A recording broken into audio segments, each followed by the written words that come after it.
Hello and welcome back to the PLP.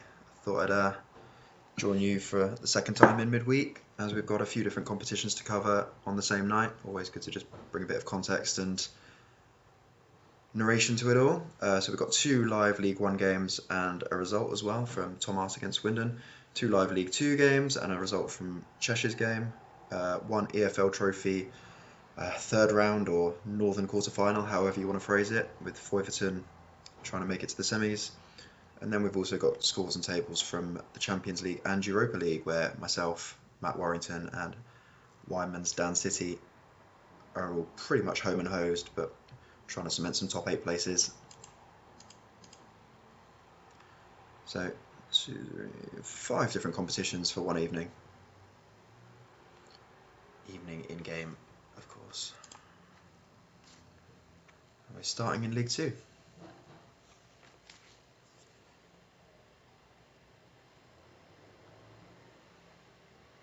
With two teams that actually would have had promotion ambitions, if not before the start of the season, very much as it got underway. Dan City Cow, one of the teams making the early running, but have dropped away recently.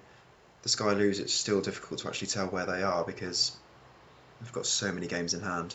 Their Conference League ventures, making it difficult to assess how well the season's going so far. But I mean, either way, both are very much still in the playoff picture, if not promotion hunt. And actually, the more games that Louis can get 3 points from, I think once he starts catching up with games, we'll suddenly find that he's right in the mix. Narrowly missed out on a playoff place last year, finishing 8th out of the required 7. Off to a pretty decent start here. Rob Green's still in between the sticks for Dan City Cal. Calver did ask about the whereabouts of Julio Cesar the other day to see whether he needed to go into the market for a goalkeeper, but he actually fractured his wrist over Christmas, but obviously really enjoying himself at Christmas. But he's back at the weekend, and I can't really think that Rob Green's left much of an impact to try and keep his place. Sky Lews, meanwhile, sturdy Seaman between the posts. Not sure if Seaman was also to blame for Julio Cesar's broken wrist.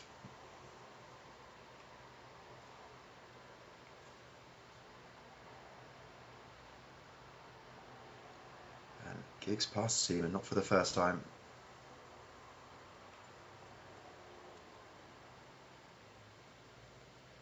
A little less elegant than a real life 99.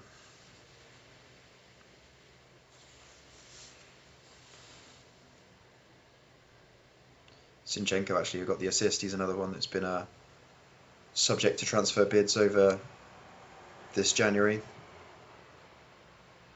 Dan not interested in hearing those. Immediate rejection. And you can see why.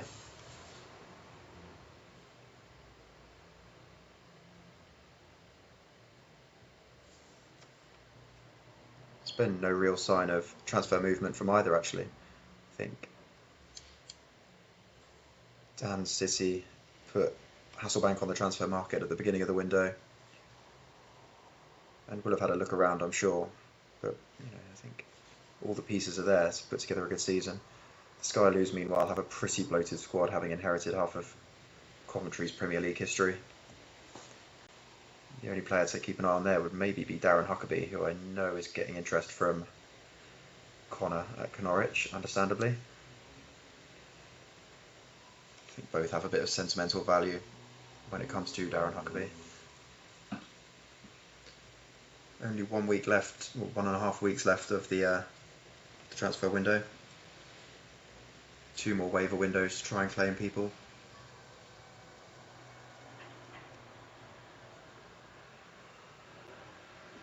All been very quiet so far, but that's not unexpected, to be honest. Similar to January's in real life. People not wanting to spend their money ahead of the summer or disrupt their squads.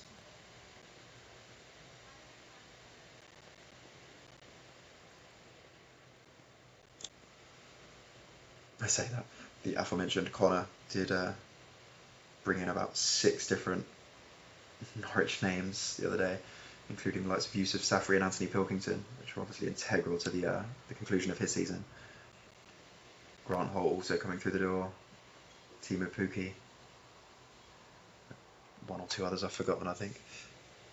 Mbakani, he was there as well.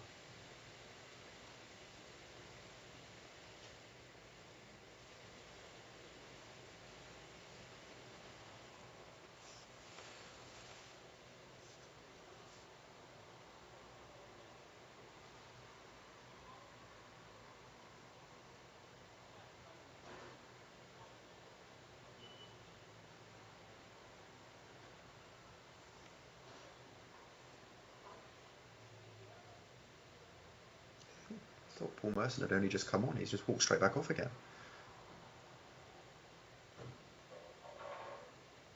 Might be wrong.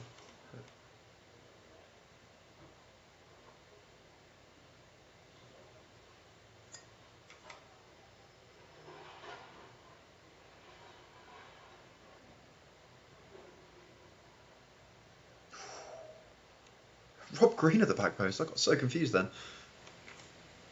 That would have kept him in between the goal.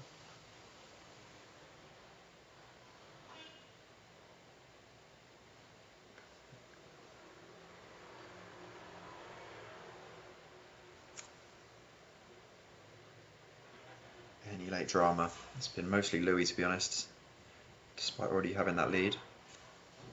And it's Rashford to finish it, and goodness me. Calv's recent woes continuing.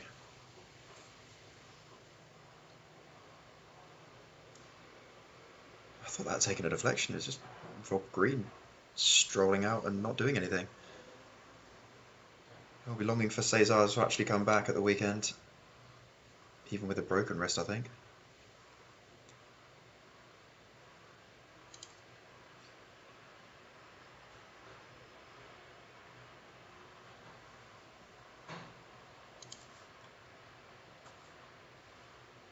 Are we staying in League 2? No, we're shooting up to League 1.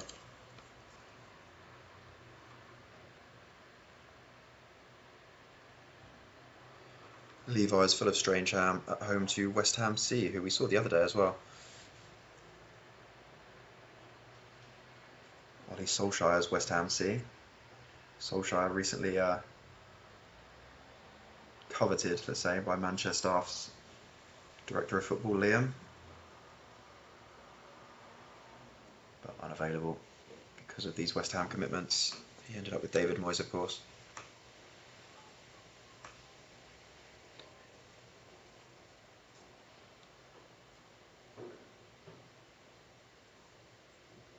Levi is someone that's normally active in these transfer windows and has been again this week. A few inquiries, bit of scouting that tried to, well, sort of almost ended up with him trying to get João Moutinho, despite Moutinho retiring at the end of the year.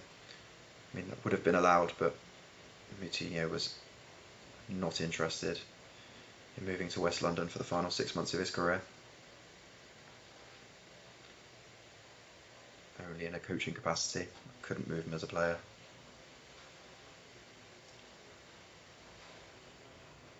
Alisson, the latest goalkeeper to just go for a random stroll.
Two teams that would be very happy with this result as it stands are Ellister City and Thomarse, who have already secured a bit of a gap at the top of League One.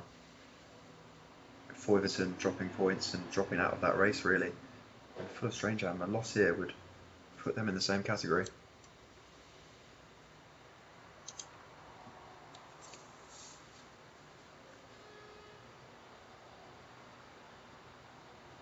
Very bizarre result. Half this West Ham team weren't even from the database. They're obviously randomers that they've picked up in their AI way, or even worse still, youth regens, potentially.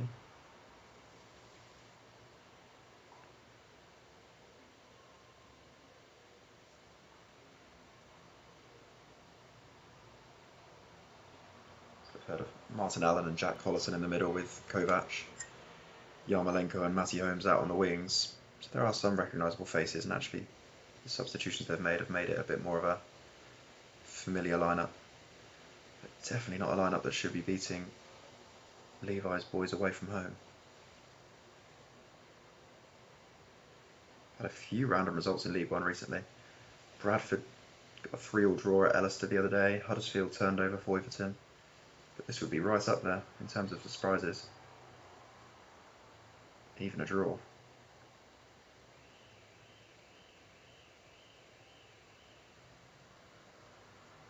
Is he on? That's something.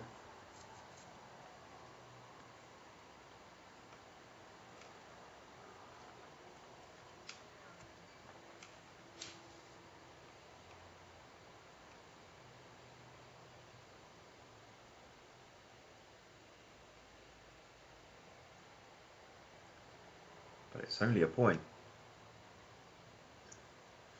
2 definitely dropped.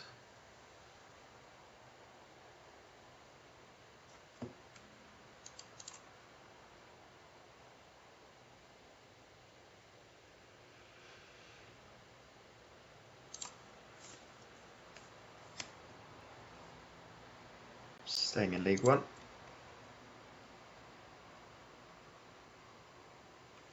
Gareth Southgate's Middlesbrough B side. He's one of the only managers, well, not one of the only ones, but definitely in the minority of managers that are still where they were placed as part of their initial creation. McLaren at Middlesbrough A, long gone, and unable to find another job. Southgate, meanwhile, doing alright.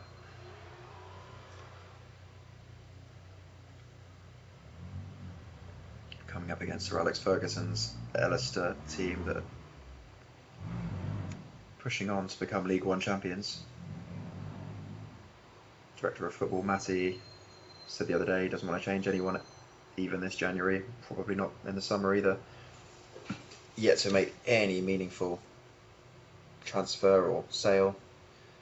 Turned down moves for Mark Vivian Foe and Wilfred Ndidi, despite neither of them really playing. Just wants to keep that squad together. He's going to lose a couple of people over the summer though to retirement. Tony Cottee, one of the inherited Leicester legends, also drafted Wes Houlihan, who thinks having a bit of a sad end to a sad PLP journey really. Connor would have loved him. Ended up at Ellister City, barely played, and now retiring without even making an impact.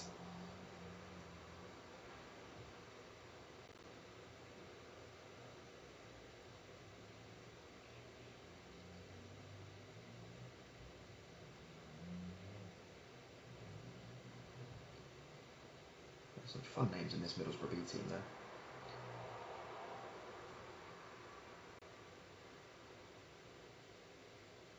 Big shiny head of Massimo Macaroni.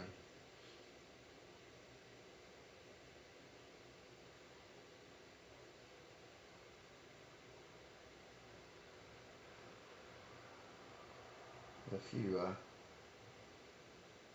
equally enjoyable acquisitions over the last year and a half. Gareth Ainsworth bombing down right wing now. He was bought from AFC Wimbledon, of course.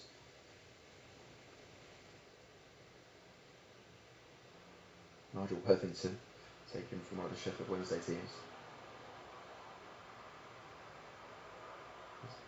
Equally recognisable grey hair.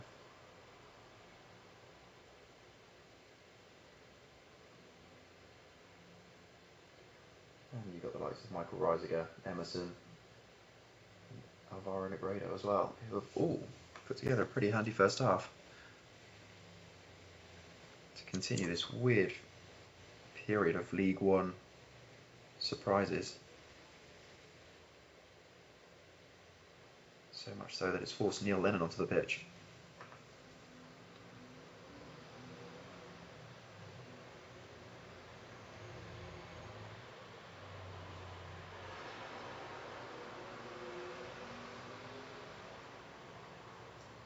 He's involved in another goal. Part of the build-up, Eric Cantona's 17th of the season. Strike force again, absolutely lethal, Cantona and Foden.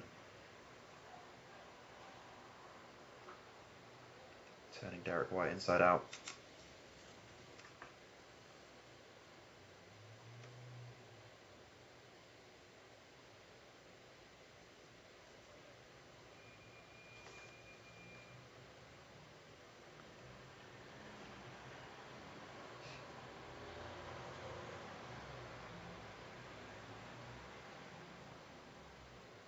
It's Foden who's been absurd, pretty much already guaranteed winning player of the season, I'd have said, in League One.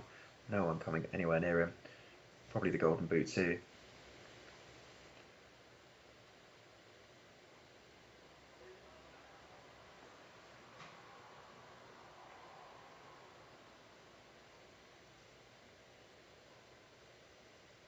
It's Trossard securing the 3 points, you'd say. Just such good strength and depth in those forward positions. 2 wingers, 2 strikers. So many goals.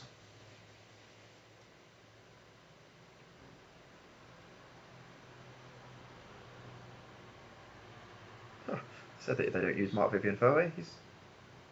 Come on, just to prove me wrong.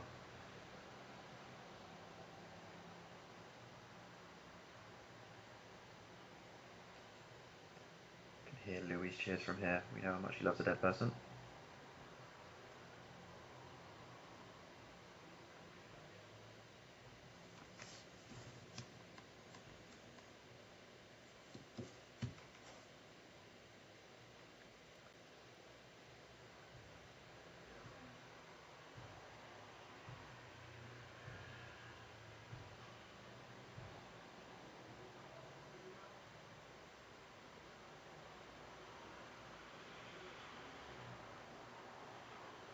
Fonzo Alves, another cracking name from the early 2000s.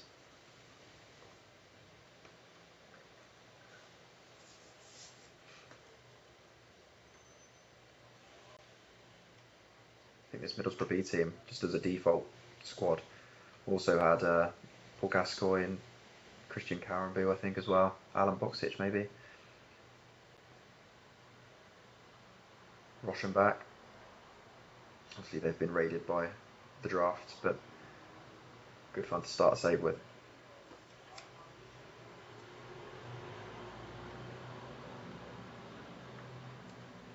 It is Foe off the bench to assist the other substitute.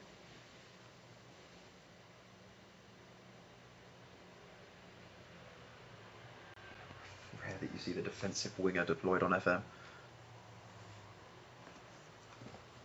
Another comfortable win for Ellister, though, getting back on song after the weird draw against Bradford, cementing their place at the top.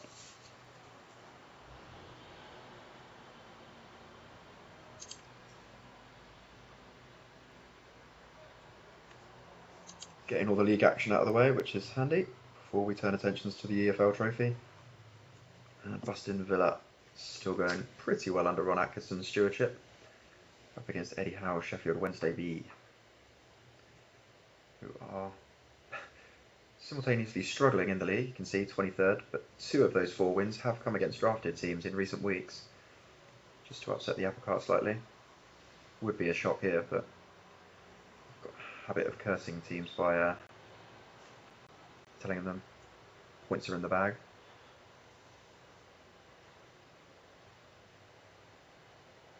Another slight switch up front for Bustin Villa. He gave Mark Hughes a rest at the weekend. This time it's Samuel Eto'o, at least dropped to the bench.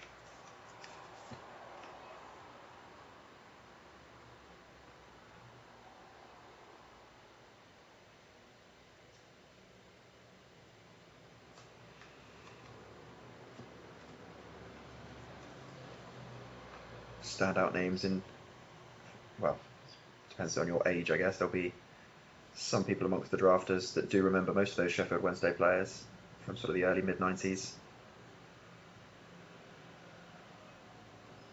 For an icon, though, you don't need to look further than Reggie Blinker.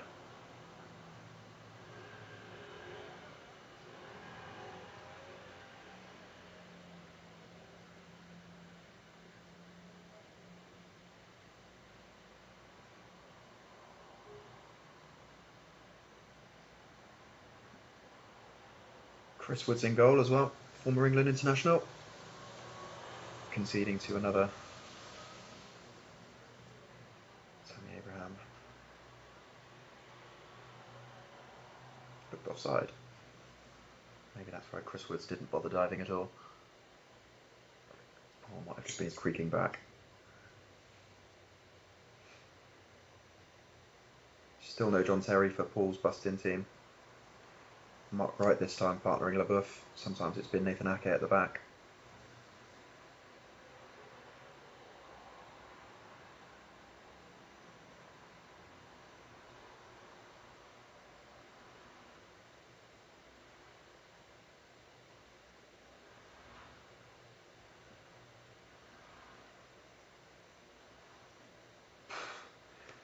So they've definitely carried a threat.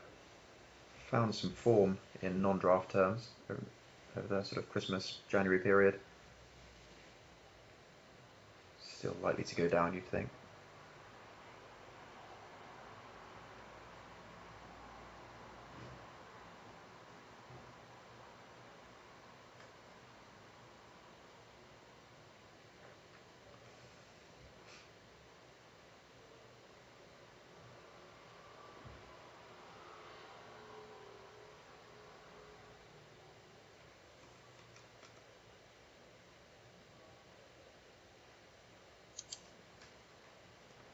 Where's Brown on?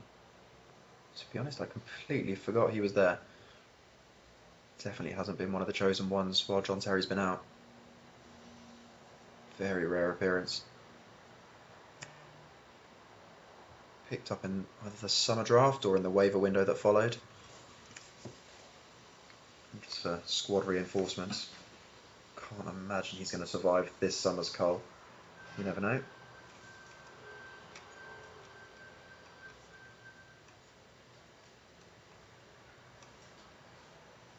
Shields de Builder. He was also pretty iconic back in the 90s. Rarer than seeing Wes Brown is seeing Lee Dixon on the score sheet. Don't even know how he managed to get into the box for a corner. That can't have been an instruction. Fair play.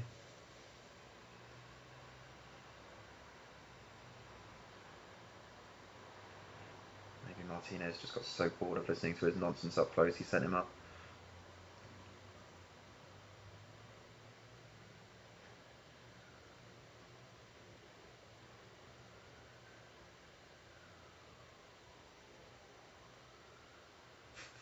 Poor Sheffield Wednesday out of substitutions. Another centre-back I've not seen. And kind of forgot that Paul had him. It's James Tarkowski.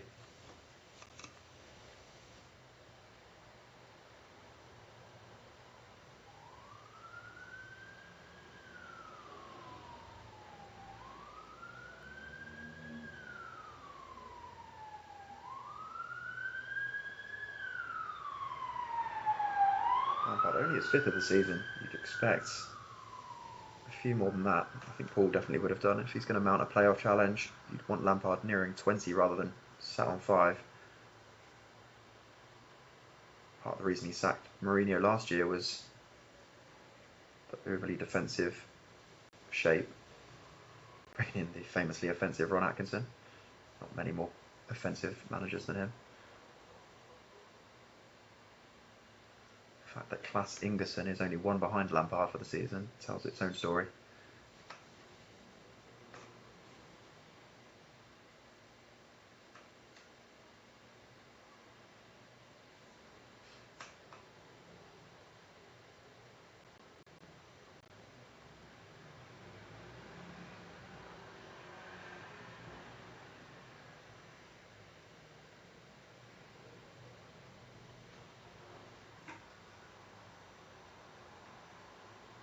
with 10 men as well. Danny Wilson off the bench. He's also a manager hovering around the PLP world. And it's 4. Chris Wood's flapping at the end like he flapped at the start. Nice 3 points for Bustin.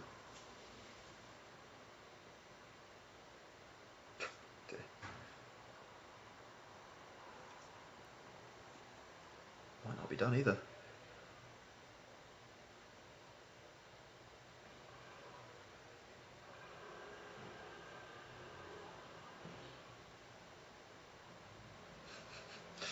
Martinez copying his adversary.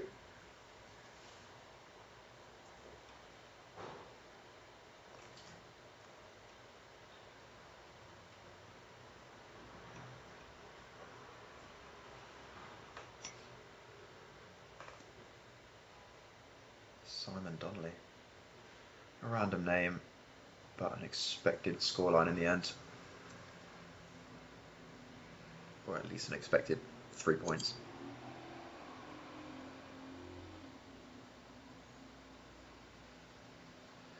So Cheshampton were up against bottom team Barnsley, but we'll come to that in a bit. First, we need to see if Foyverton can stop their rot. Plummeting in the league, lost in the Carabao Cup semi-finals recently as well. A much changed team from Ranieri, who's just lost his assistant manager David Moyes to Manchester staff. And now an away trip to League Two's Man Utd C, guided by Brian Robson. And this is that awkward EFL trophy structure. So it's the third round of the competition, which is also the quarter-finals of the Northern section. So for a place in the final 4 amongst Northern Company. Those other 3 being Dan City Y, obviously, just unplayable in the cups. Leeds United are in there, and the reigning champions for the whole thing, Norwich City, still punching as well.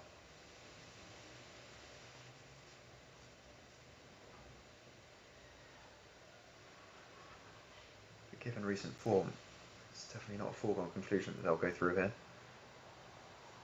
A few different personnel.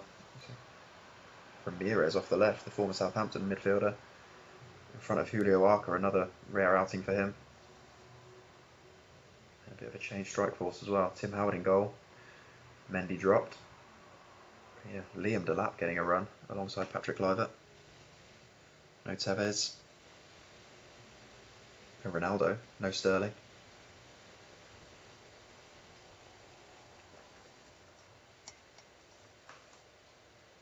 No Benton Courier there, I don't think.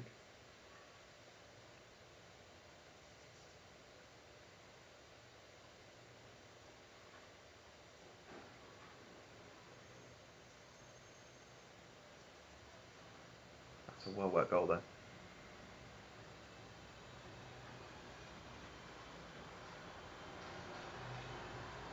Oh, Benton Courier's in there, alongside Alex Iwobi.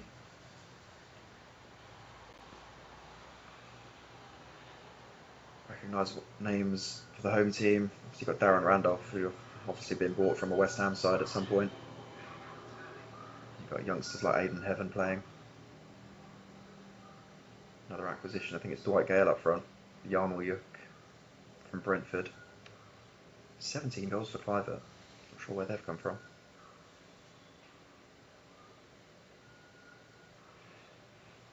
I think Jordi Cruyff's in that United team as well.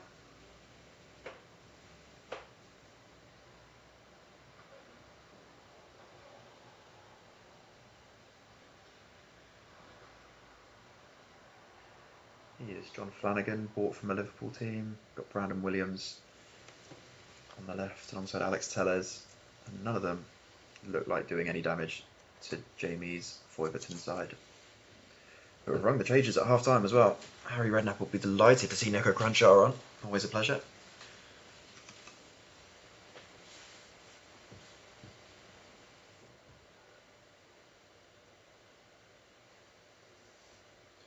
Only a second goal in PLP history for Liam Delap.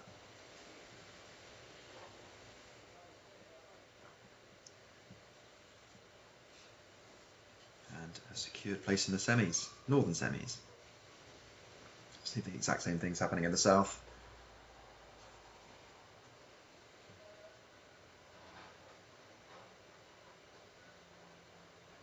Wasn't Yarmolyuk earlier, some random other Ukrainian, Yaramchuk. And lovely to see Namanko Kanu coming on. Another Harry Redknapp favourite.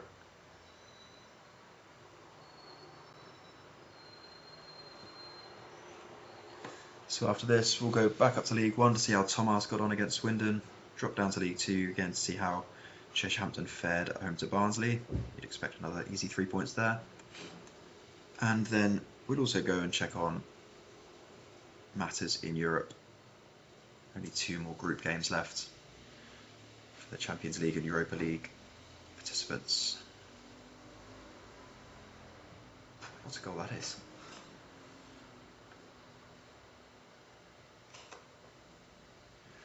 Not entirely sure, even if Foyverton do win the EFL trophy, I think anything short of promotion, whether it's automatic or through the playoffs, I'd be surprised to see Ranieri there again next season. Jamie, if he could pull the trigger now, I think he would.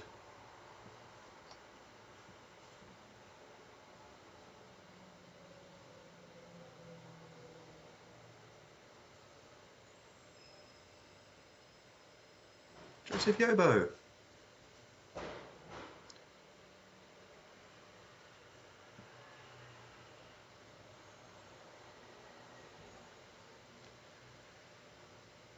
The rot has been stopped, at least temporarily, into the semi-finals. Asterisk North.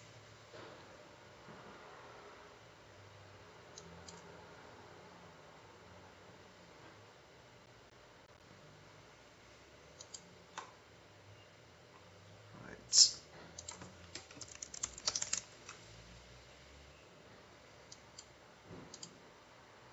League One.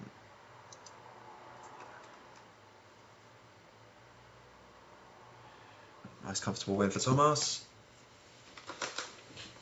Keeping in touch with Ellister at the very top.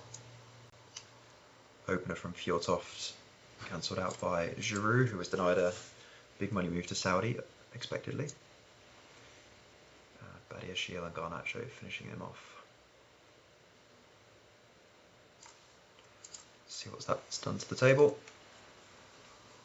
So yeah, 4 points between first and second, and now 8 points down to third with Levi's unlikely draw. So I mean, Foyverton has 3 games in hand, but that could only take him to 73 even if he won all 3. So slightly off the pace, and it does look at the moment like Levi and Jamie are going to be fighting it out in the playoffs in the summer. Down to League 2. Same deficit for Sheff.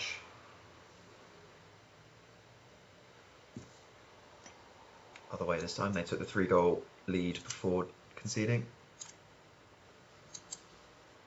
And all 3 of them scored by Klinsmann. Again, a bit of a change. Front 3. No Robinho, no Rooney, no Salah. Still a lot of firepower though. Always good to see Weston and Robert together at the back.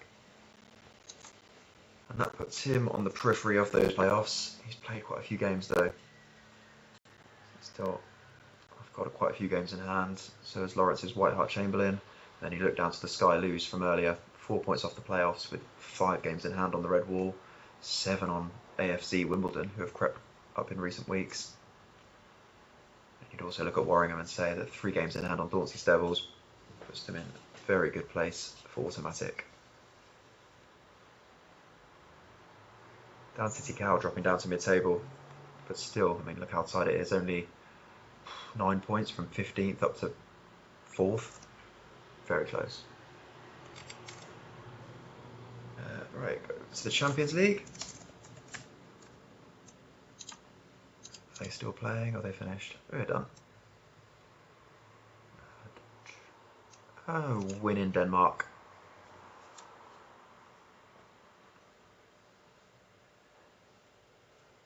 Jared Bowen's early strike securing, I think, a top 8 place. I'll double check that in a second. But he'd already secured a playoff space and was sitting in about 4th before today. I was hovering towards the bottom end of that automatic group, but that will have helped me too. 2-0 win, Ferdinand and Beardsley. And pivotally for both of us, no injuries. That has been quite annoying for us European sides in recent seasons.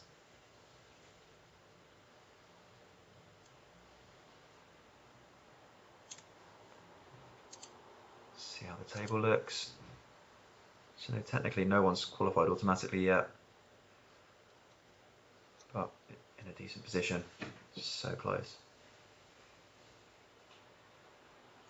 Down to the Europa League. And down City Y. Up against the mighty swift Hesperange of Luxembourg. Let me scroll down these subs just for all the familiar faces that you'll know and love.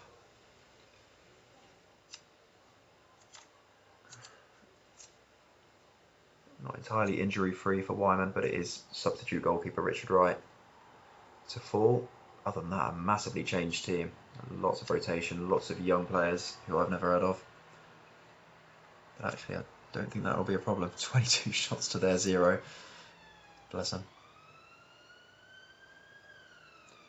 Alvaro Morata, the database contributor to the score sheet. And I'm pretty sure he's definitely through.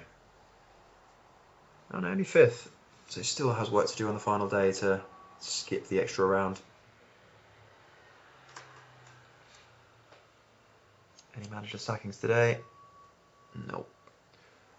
Okay, so that's everything from today. Saturday, a traditional, oh no, it's not traditional, it's FA Cup day. So we've got FA Cup, League 1, League 2 and National League Prem.